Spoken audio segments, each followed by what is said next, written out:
Au siège du Comité international de la Croix-Rouge à Genève, on achève les préparatifs pour accueillir un invité de marque de l'Union européenne. Dans ce genre de circonstances, le président du CICR, Peter Maurer, doit se plier aux règles protocolaires. Bonjour. On est en avance, oui. On est bien, parfait. Heureusement qu'on a mis le turbo, parce que on a été mal. Voilà. Ah, vous avez mis le drapeau. Ouais, c'est bon, c'était chaud. Magnifique. Heureusement, l'Europe, il n'y a pas un sens. C'est un peu l'enfer. On a... C'est de nouveau un drapeau onusien ou c'est le nôtre? Non, ça c'est un usien, ouais, toujours. Là, on n'a pas grand-chose, on a deux. Qu'est-ce qu'on a comme drapeau? Le Suisse? On a le Genevois et puis le Français, parce que les Français nous l'ont offert. Ah, ok. L'intense activité diplomatique de la Genève internationale est un avantage pour l'organisation. Pour le CICR, c'est très important de pouvoir mener des discussions hors du cercle de la communauté des organisations humanitaires et de ses représentants. C'est surtout important de pouvoir discuter avec des personnalités politiques de premier plan, parce que, je vais dire une banalité, une action humanitaire indépendante et neutre ne peut exister que parce qu'elle bénéficie d'un soutien politique.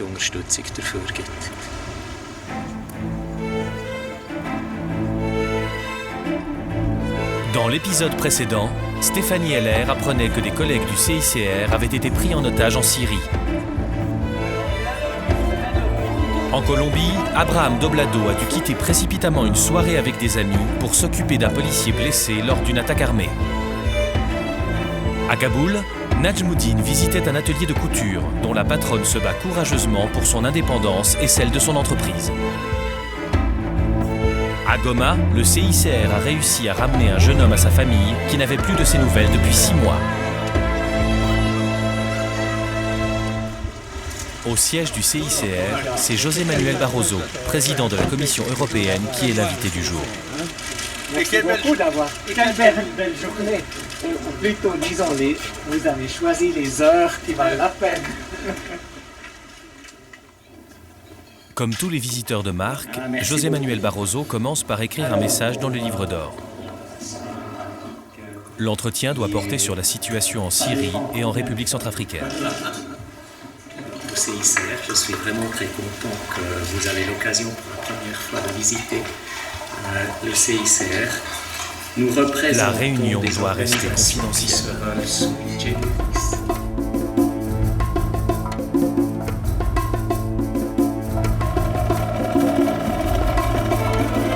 En Colombie, Abraham Doblado et son équipe partent pour une nouvelle mission sur le terrain.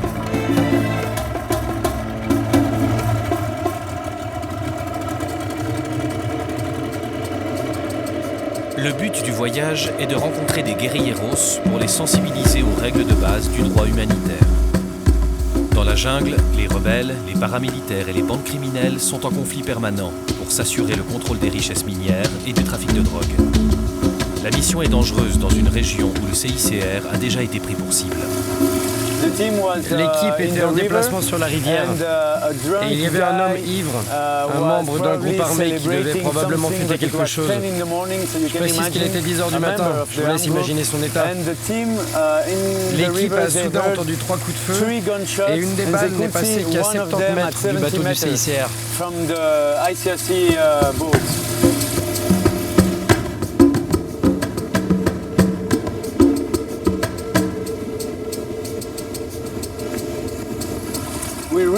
Nous essayons vraiment de réduire le risque au maximum.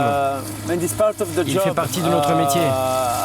Quand je suis sur le terrain, je ne peux pas penser au fait que je risque ma vie, sinon je ne le ferai pas. De plus, mes parents comptent sur moi pour adopter un comportement intelligent et ne pas mettre ma vie en jeu. À leur arrivée au village, tout est calme. Les habitants se sont retirés chez eux, mais nous savons que des membres du groupe armé nous observent.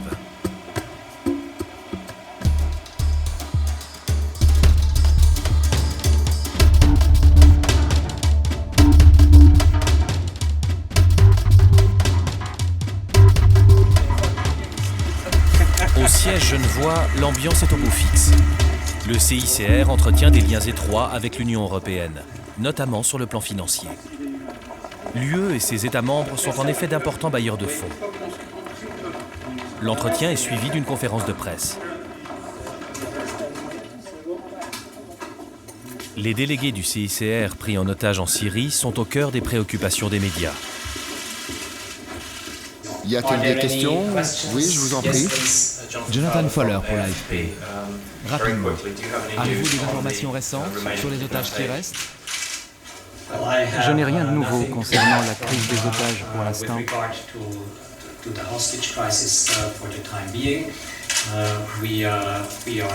Nous y travaillons. Nous espérons et mettons tout en œuvre pour qu'ils soient libérés le plus tôt possible. Les deux présidents ont encore un agenda chargé qui les attend. Bon voyage à merci, un grand merci. Merci, on reste en contact. Merci. Et bonne journée.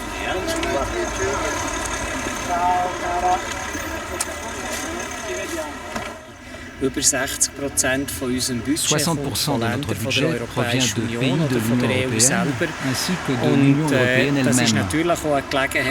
Bien sûr, cet entretien a aussi été l'occasion d'évoquer rapidement des questions financières, de clarifier certains points concernant nos attentes et nos possibilités réciproques. Il ne s'agissait toutefois pas d'une rencontre liée à la recherche de fonds. Quand le président de la Commission européenne vient à Genève, c'est principalement pour signifier que nous sommes sur la même longueur d'onde, que nous partageons le même point de vue sur les problèmes importants et pour montrer que nous avons le soutien politique de l'Union européenne pour l'action que nous menons.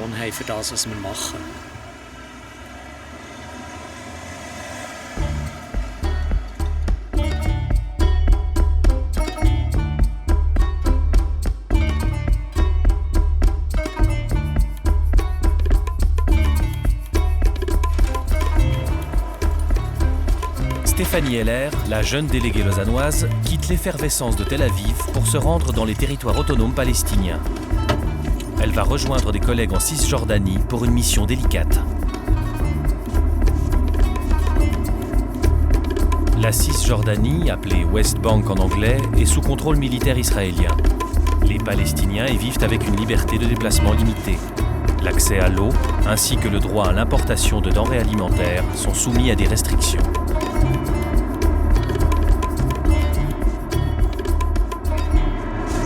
Nous allons à Naplouse, une ville qui se trouve au nord de la Cisjordanie. Nous allons accompagner notre personne de liaison et le délégué local qui vont rendre visite à une famille. Je ne connais pas le cas en question. Ce genre de visite a pour objectif de recueillir des allégations de mauvais traitements, de violation du droit des populations civiles, causées soit par l'armée israélienne, soit par des colons.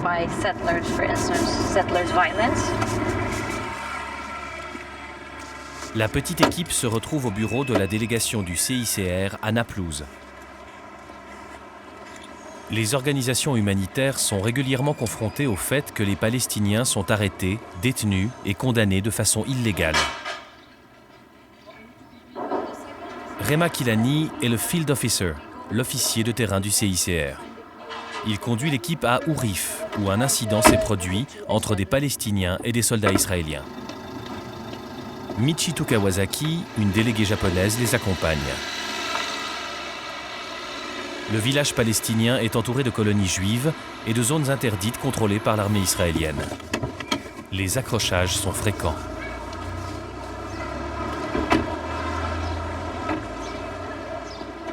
Rema donne un rapide briefing aux deux délégués. Mettons-nous là. Comme vous pouvez le voir, la colonie se trouve surtout de ce côté. Là, on voit les bulldozers. Là-bas, il y a l'école primaire et à côté, l'école secondaire. Les colons arrivent depuis l'avant-poste qui se trouve là ou depuis l'autre avant-poste qui se trouve à l'est.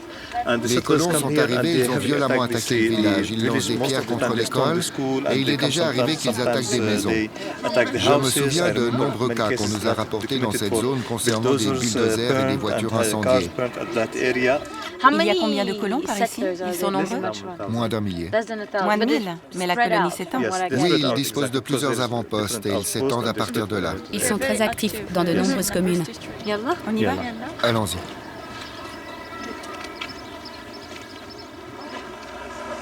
Dans les locaux de la municipalité, l'équipe du CICR a rendez-vous avec de jeunes Palestiniens pour recueillir leurs doléances à l'encontre de l'armée israélienne.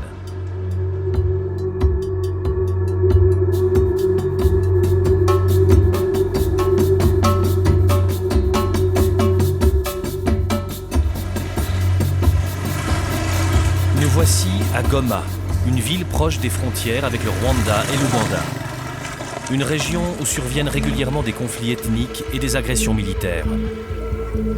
La nuit, des bandes de pillards écument les rues. Dans ce camp de réfugiés, on trouve des personnes déplacées, des victimes de viols collectifs et d'agressions de toutes sortes. Les conditions de vie y sont misérables, et comme la frontière est proche, le camp est souvent visé par des grenades tirées par des rebelles rwandais. Les civils, les soldats et les miliciens blessés sont soignés à l'hôpital de Ndosho, que le CICR a transformé en hôpital de guerre et où il forme du personnel local. Alors, tourne-moi.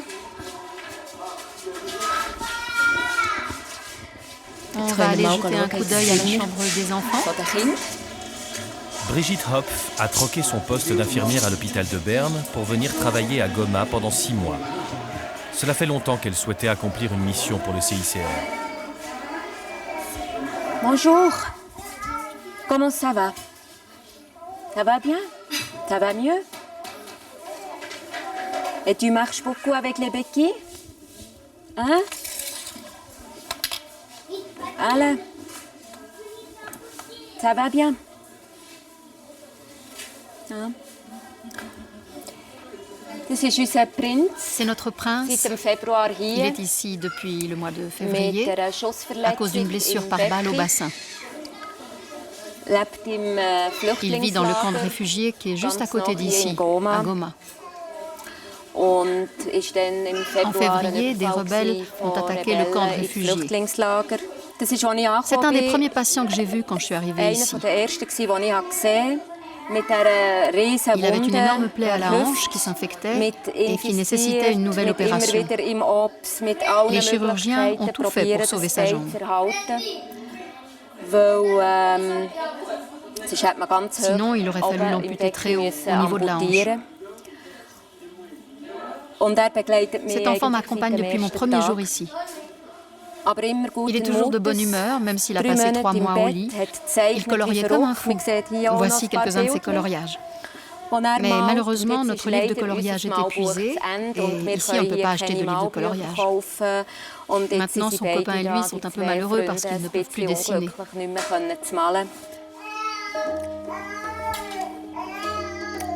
Hein? Alors, tu viens debout? On va montrer comment tu peux marcher déjà.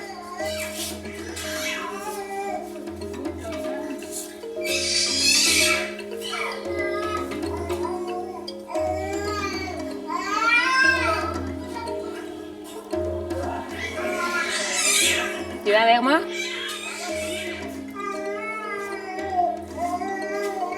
Mais ça va bien. Hein? Tu es contente? Il a été touché par une bombe qui a explosé dans son quartier. Ses blessures sont très douloureuses. Ces blessures causées par des bombes, ces éclats qui entraînent des petites blessures superficielles avec des morceaux qui restent dans la jambe, des éclats de pierre causés par les grenades qui explosent. Tout ça, pour moi, c'est complètement nouveau. Je suis en terrain inconnu, ce sont des blessures de guerre. C'est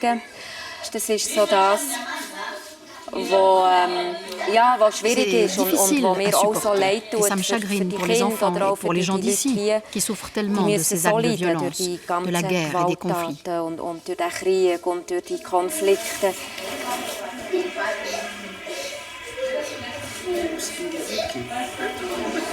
La plus jeune patiente a pu être sauvée de justesse.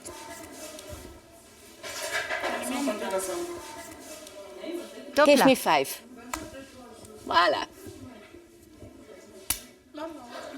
Ça va un petit peu? où ça va bien. Samedi, il y a une semaine, elle se trouvait dans la cuisine familiale avec tous les siens quand une bombe est tombée sur sa maison. Elle avait une assez vilaine blessure au thorax. Un hémothorax qui a nécessité 2 drainages. C'était le samedi où nous n'avons pas pu nous rendre à l'hôpital parce que la sécurité était trop précaire. Mais elle est là, elle va bien.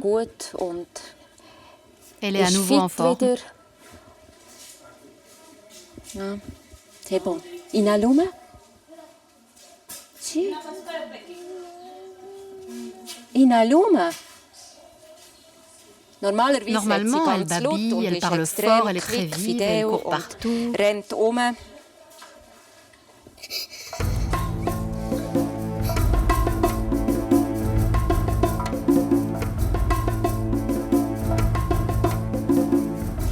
Dans un lieu secret en pleine jungle colombienne, l'équipe d'Abraham donne un cours accéléré d'anatomie et de premiers secours. L'important, c'est que vous compreniez que ces organes sont vraiment vitaux. Maintenant, nous allons parler de l'anatomie du corps. Les élèves du cours sont tous membres d'un groupe armé itinérant. Après de longs pourparlers, ils nous ont autorisés à les filmer en respectant leur anonymat. Listo, ese es el hígado. Ahora entonces te devuelves de espalda, ¿vale? Le plus jeune d'entre eux a 17 ans et le plus âgé 28. La violence et les fusillades font partie de leur quotidien. Ici, on leur apprend à faire un pansement sur une jambe et à appliquer des techniques de base, comme le bouche à bouche. Il est fort probable qu'ils en aient besoin dans un avenir proche. Pour Abraham, ce type de contact est fondamental, car plus le CICR est connu, plus il sera protégé des attaques et des agressions. L'autre avantage est de pénétrer dans des régions dans lesquelles aucune autre organisation humanitaire n'ose se risquer, et donc d'avoir accès aux populations locales, qui sont souvent harcelées par les rebelles. La Croix-Rouge internationale, le CICR, s'occupe des conflits et surtout des règles à respecter durant un conflit. Parce que dans un conflit, il y a des règles. Par exemple, un combattant blessé doit être soigné et pris en charge. C'est une des règles. Ensuite, si une personne disparaît, la famille a le droit de savoir où se trouve son corps. La famille a un droit sur la dépouille de son proche. S'il vous plaît, respectez l'emblème de la Croix-Rouge. Un des hommes raconte comment ses amis sont morts. Il y en a beaucoup. Bon nombre d'entre eux sont morts dans nos bras. Il y en a beaucoup. On est au milieu d'une fusillade, dans un combat, sous les tirs de mortier, de grenades, d'explosifs.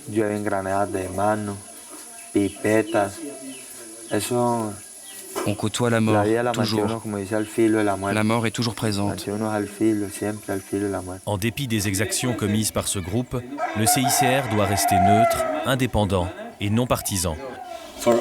Pour nous, ce cours médical est un moyen d'attirer l'attention sur les règles à suivre, comme la reconnaissance des missions médicales ou l'attitude à avoir à l'égard des personnes disparues. Les familles ont le droit d'apprendre ce qui est arrivé à leurs proches. Nous parlons également de contamination par les armes, de recrutement des mineurs et de violences sexuelles envers les femmes. Nous abordons tous ces sujets avec eux durant l'atelier de soins médicaux. Personne ne souhaite s'éterniser dans cette région en proie à la violence.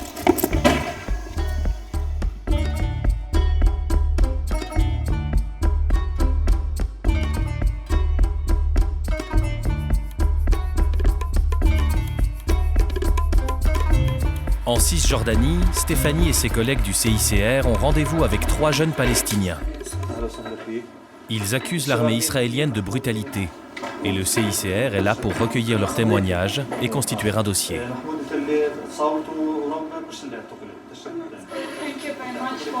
Pour commencer, merci de nous accueillir ici. Je m'appelle Michitou et voici Stéphanie. Elle nous accompagne pour mieux connaître notre travail d'enregistrement des plaintes. Rema sert aussi de traducteur. À 17h, 5 colons sont arrivés, leurs visages étaient masqués. Ensuite, les forces de défense israéliennes sont arrivées et ont tout de suite utilisé du gaz lacrymogène et tiré des balles en caoutchouc. Puis 30 personnes qui s'étaient rassemblées ont commencé à se replier dans les maisons. Mahmoud fait le décompte de ses blessures. À la main droite, puis à la main gauche, et au bras. Il a été touché au bras par une cartouche de gaz lacrymogène, ainsi qu'à l'épaule gauche et au flanc. Mahmoud explique qu'il est tombé par terre et qu'il ne pouvait plus bouger. Ensuite, on l'a menotté.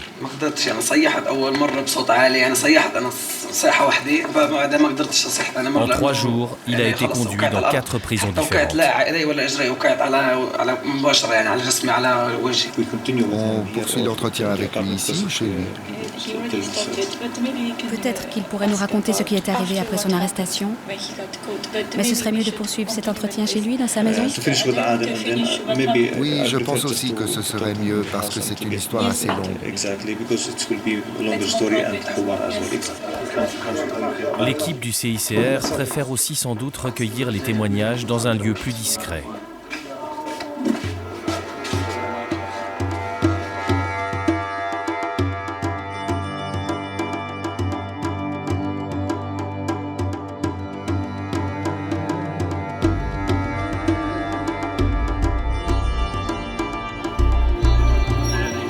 Nous voici à Gulbahar, à 80 km au nord de Kaboul.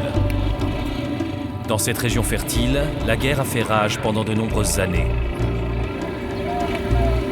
Najmuddin, le directeur du centre orthopédique de Kaboul, rend visite à un de ses homologues. Le CICR gère 8 autres centres du même type dans le pays.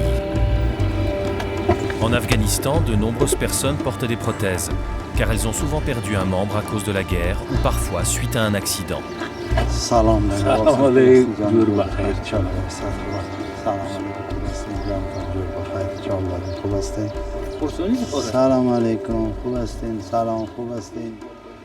Najmuddin porte lui-même 2 prothèses de jambes. Il est toujours prêt à partager son savoir-faire et son expérience avec les patients qu'il rencontre.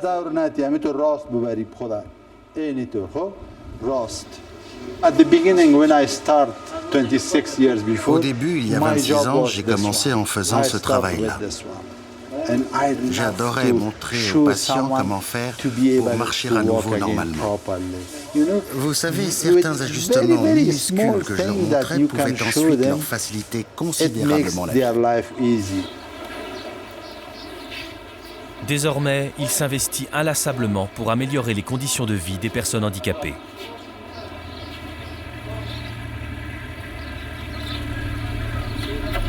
Najmuddin nous invite ensuite à l'accompagner rendre visite à son père, qui vit dans la vallée du Panjshir.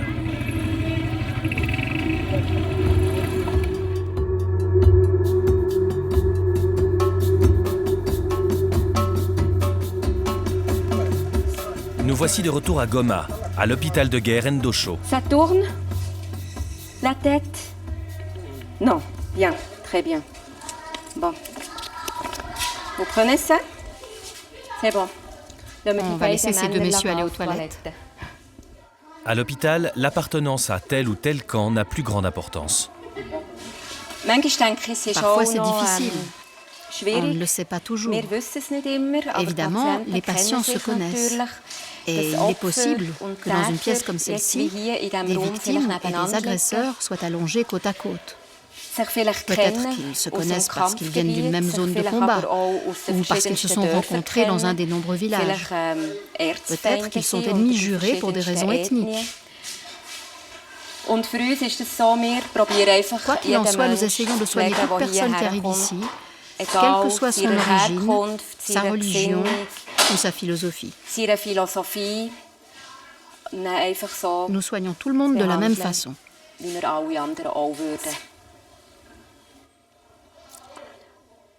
Jack, vous faites la thérapie avec la bouteille? Très bien. Et ça va mieux pour respirer déjà? Hein? Alors? Nous étions très inquiets pour lui. Il est chauffeur poids lourd et on lui a tiré dessus. Il a reçu 2 balles dans le dos et a eu les poumons perforés. À son arrivée, il se trouvait dans un état critique et présentait des symptômes de paraplégie. Pendant 2-3 jours, il a été vraiment très mal en point. De la fièvre, des difficultés respiratoires, il avait besoin d'oxygène. Je suis contente, ça va beaucoup mieux. Et il faut la patience, hein, maman? Et ça va venir, hein? Oui. Il faut faire les exercices toujours. Oui. Merci. Hein? Je savais que j'arrivais dans un contexte de conflit, dans une région en guerre, où règne une forte instabilité depuis des années. Mais en arrivant ici, les 2 ou 3 premiers jours, je me suis retrouvée à plusieurs reprises, comme ça, avec la gorge nouée. De voir le destin de ces populations, de prendre conscience de la violence qui règne ici, de m'en rendre compte dans la réalité, avec mes patients, par les histoires qu'ils me racontent. À mon arrivée, il a fallu amputer 3 enfants. Ça m'a... L'espace d'un instant, je me suis dit, mon Dieu, où suis-je? J'arrivais de notre Suisse, si préservée, d'un hôpital universitaire où tout est possible, où parfois même on en fait plus qu'il n'est raisonnable, à mon sens. Alors, arriver ici et voir qu'il n'y a rien,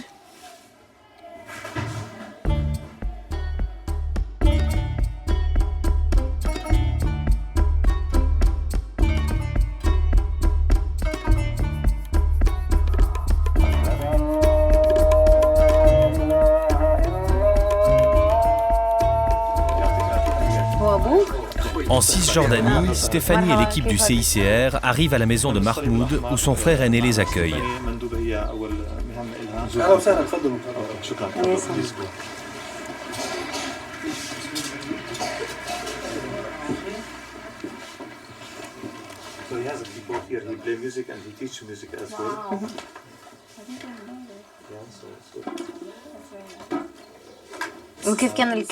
Les menottes étaient en plastique ou en métal? Elles étaient en plastique. Il était blessé, mais il devait garder ses menottes. Regardez ici. Ces photos prises à l'hôpital doivent servir à attester des mauvais traitements, avec des blessures à la tête, à l'épaule et au ventre. Le bras gauche est fracturé. Le jeune homme se considère comme une victime innocente de la violence des soldats israéliens. Selon lui, le gaz lacrymogène et les balles en caoutchouc ont été utilisés à une distance trop courte. Son arrestation était illégale et il s'est passé trop de temps avant qu'il puisse bénéficier d'une aide médicale. Les soldats lui ont ordonné de se coucher par terre pendant 2 heures. Dans la Jeep? Non, pas dans la Jeep, par terre. À côté de la Jeep? Oui, sur le sol, à côté de la Jeep. Il a passé 2 heures couché par terre avant d'être emmené au camp militaire. 2 heures couché? Oui, 2 heures par terre, sur le dos, d'après ce qu'il a dit. Environ 2 heures. Il avait les yeux bandés, mais ne portait plus de menottes. S'il a peur d'être reconnu, pouvons-nous décrire son témoignage de façon anonyme? Je suis d'accord. C'est bon, les autorités connaissent son histoire. Ça ne lui pose pas de problème que vous mentionniez son nom.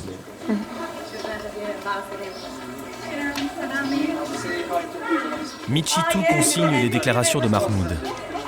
Lors de sa prochaine rencontre avec des représentants de l'armée israélienne, elle abordera son cas.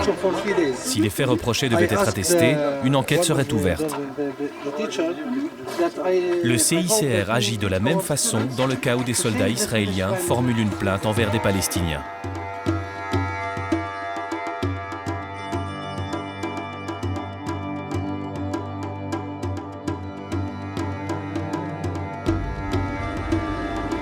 Najmuddin roule dans la vallée du Panchir, où il est né.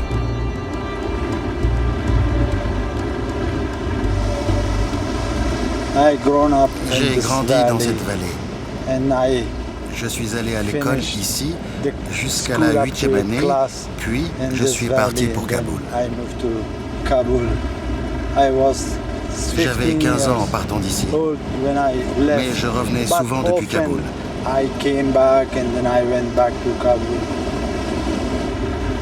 20 Voici la porte qui mène à la vallée du Panjshir.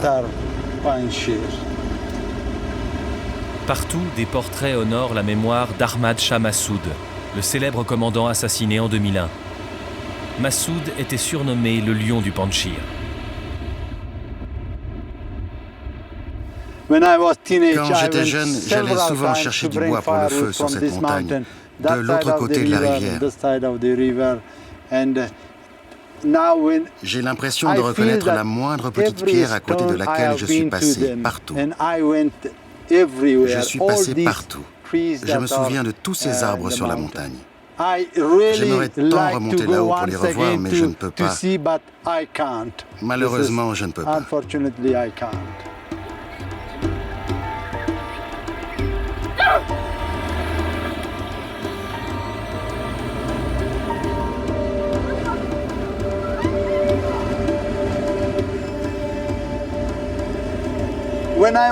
Quand j'étais petit, je montais jusqu'ici depuis le village pour aller à l'école. Il n'y avait pas d'autre école.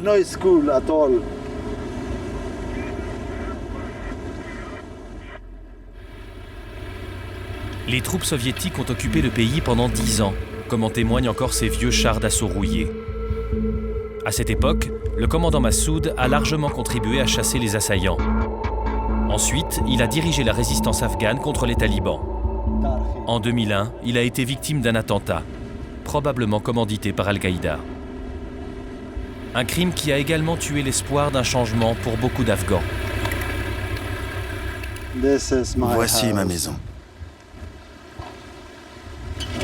Je vais jeter un coup d'œil.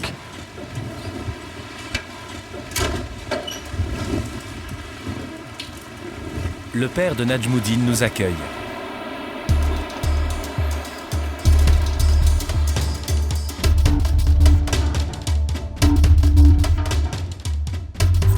Après la visite du président de la Commission européenne, Peter Maurer n'a pas de temps à perdre. Il doit prendre un avion pour Bruxelles, d'où il se rendra ensuite aux États-Unis. Il lui reste exactement 20 minutes pour faire ses bagages. Excusez-moi, je vais faire quelques allers-retours.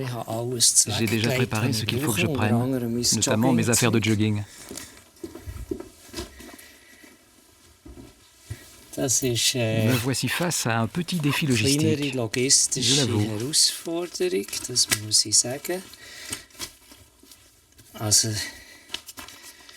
À commencer par les adaptateurs de prise électrique, en passant par les devises. Voici les dollars dont je n'aurai pas besoin aujourd'hui. Voici les euros dont j'aurai besoin aujourd'hui. Les cartes de visite, le pull.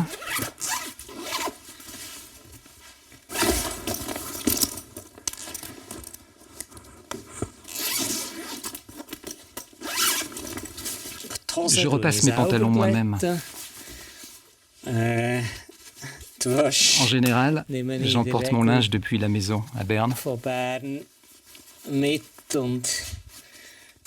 C'est mon épouse qui me seconde et qui s'en occupe, et surtout quand je ne suis pas là pour le week-end. Sinon, je me débrouille tout seul en ce qui concerne cet appartement.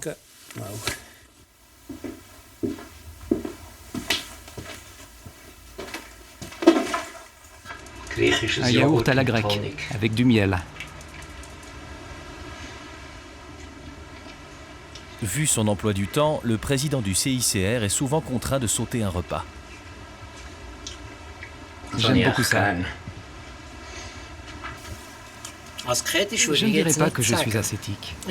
J'apprécie les bons repas et je bois volontiers un verre de vin, mais uniquement quand l'occasion s'y prête. Il faut que j'ai le temps. Quand je suis ici, à Genève, en train de travailler, je me nourris de façon...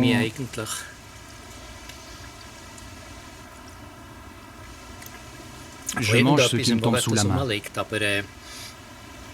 Parce qu'ici, l'important, ce n'est pas la nourriture. Par exemple, je n'aime pas les repas officiels. Dans ces circonstances, manger n'est jamais un plaisir. Pourtant, j'imagine que vous devez en avoir beaucoup. Pas mal, oui. Mais Ce n'est pas à ces occasions que j'aime manger.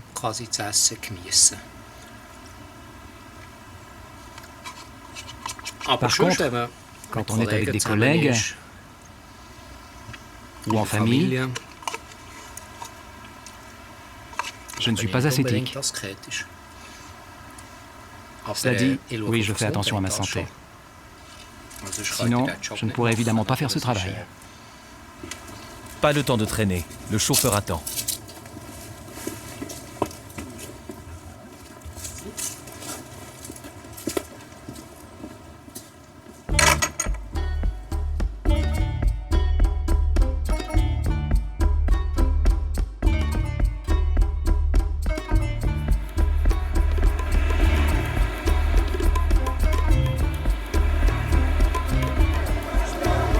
Stéphanie est de retour à Tel Aviv, où elle profite d'une journée de congé.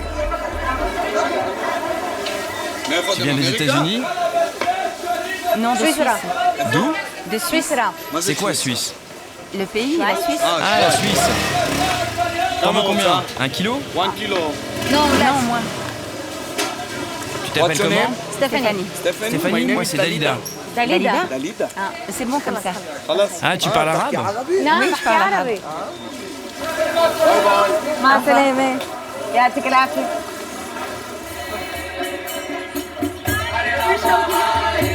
À Tel Aviv, la vie est bien plus détendue et l'atmosphère plus tolérante et cosmopolite que dans le reste du pays. Sí, hola querida, ¿cómo estás? ça va? Sí, Oui, ¿todavía tu es estás toujours en à la la plage? playa? Ujú. Ok, se quedan todavía Vous unos restez encore 20 20 minutes. minutos, algo así, de todas formas. Les employés du Bueno, CICR un beso, basés ciao. en Cisjordanie surnomment ironiquement leurs collègues de Tel Aviv les délégués de la plage. It's real nice life. Ici, la vie est Sometimes agréable. it makes me feel almost Parfois, guilty. ça me culpabilise presque un peu. It's also Le contraste such a avec le strong travail que nous faisons est si grand. contrast between the work we're Quand on passe la doing when you plupart du spend temps en most of your prison life, ou most dans of des your centres time in d'interrogatoire, prison, et qu'après on revient à Tel interrogation Aviv. centers and everything, and then you go back to Tel Aviv. À Tel Aviv, on est comme dans une bulle.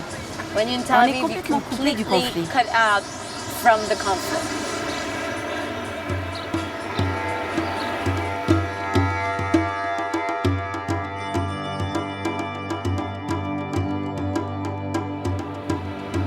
Nous voici de retour dans la vallée du Panchir.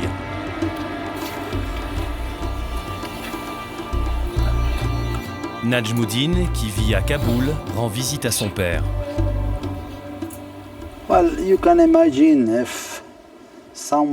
Imaginez qu'à l'âge de 18 ans, j'ai perdu mes 2 jambes sur une mine qui a explosé. Perdre une partie de son corps, ce n'est pas simple à accepter pour la victime elle-même. Mais ça ne l'est pas non plus pour la famille. Imaginez la tragédie, surtout pour les parents.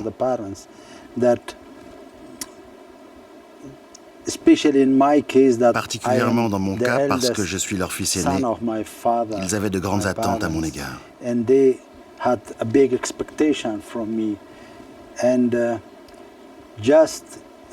Leurs espoirs se sont brisés d'un seul coup. Pendant 5 années, je suis resté à la maison à m'ennuyer, sans rien à faire.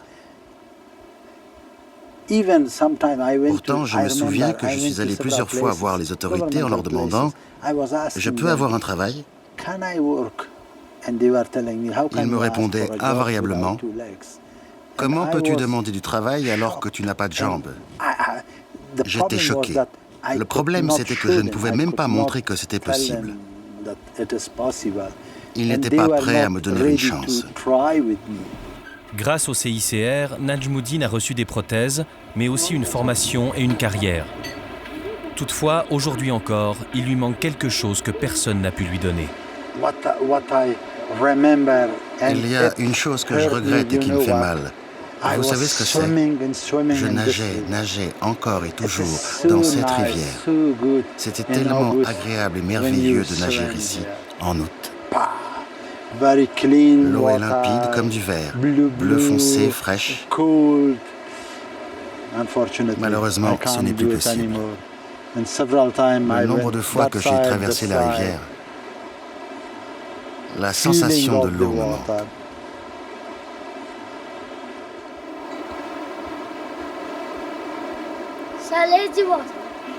Najmuddin est très attaché à ses neveux. Parfois, on joue à la bagarre.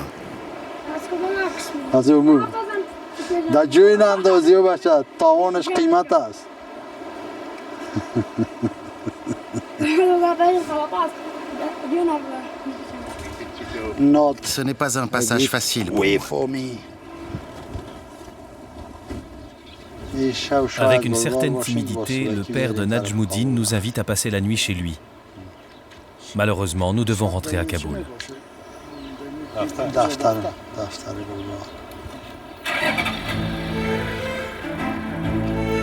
Dans le prochain épisode, Najmuddin explique à des chirurgiens de guerre à quoi il faut être attentif lors d'une amputation. Abraham exhorte les soldats colombiens à respecter les conventions de Genève. Dans la bande de Gaza, Stéphanie apporte un peu d'espoir à une mère de famille aveugle.